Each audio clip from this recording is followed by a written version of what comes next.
ਬੱਚਾ ਜਿਸਲੇ ਪਾ ਦਿੱਤਾ तो बच्चा वो आया बाहरों चौधरी उस आख्या पानी तैयार हो गया आखन लगे पकाने पे वो वेख के बच्चे आंदा करम वाली ये की कीता तू बाहर ध्यान नहीं रखिया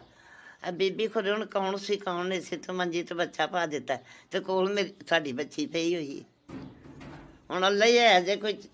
जिमीदार निकल पिया तो मैं तो हुण जां कुड़ी मार के सुट्टां दा ते जां फिर इहनूं दियां दा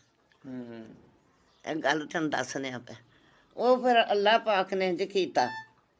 ਉਹ ਬੀਬੀ ਜਿਹੜੀ ਸੀ ਉਹਨੂੰ ਪੁੱਛਿਆ ਗਿਆ ਉਸ ਆਖਣ ਲੱਗੀ ਮੇਰੇ ਨਾਲ ਮੇਰਾ ਬਾਪ ਆਇਆ ਮੇਰਾ ਦਾਦਾ ਸਾਨੂੰ ਲੋਕਾਂ ਦਾ ਸਾਨੂੰ ਦਾਦਾ ਹਾਂ ਦਾਦਾ ਉਹ ਦਾਦਾ ਮੇਰਾ ਆਇਆ ਉਹ ਆਉਂਦਾ ਤੇ ਤੁਹਾਨੂੰ ਦੱਸੀ ਕੌਣ ਆ ਉਸ ਫਿਰ ਚੌਧਰੀ ਜਿਹੜਾ ਸੀ ਕੁਲਚੋ ਉਹਨੂੰ ਦੱਸਿਆ ਸਾਡੇ ਵਡੇਰੇ ਨੂੰ ਆਖਿਆ